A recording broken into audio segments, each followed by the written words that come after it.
আজকে আমরা চলে এলাম আপুর বাড়ি এবং আপুর শ্বশুরের কল্লা বাড়ি।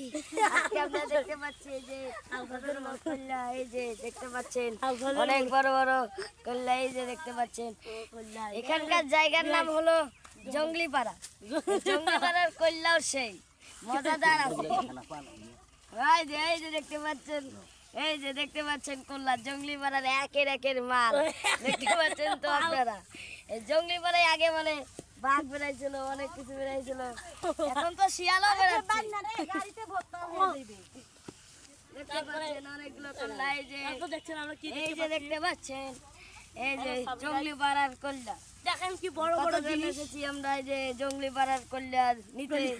এই জঙ্গলিপাড়ায় এত যে অনেক কিছু স্বাদ আছে, সবজির স্বাদ আছে জঙ্গলিপাড়ায়, এবং এই জঙ্গলিপাড়াতে অনেক পশু পাখিও দেখা যায়। আমাদের লেচু বাগান, আছেন এখানে আমাদের মিরাজ ভাই আছেন, মকলেজুর ভাইয়া আছে, দুইটা তিনটা বোন আছে, তিনটা আর একটা বোন হইয়া আছে, এবং এই যে কল্লা আছে আমাদের সাথে দেখতে পাচ্ছেন। এই যে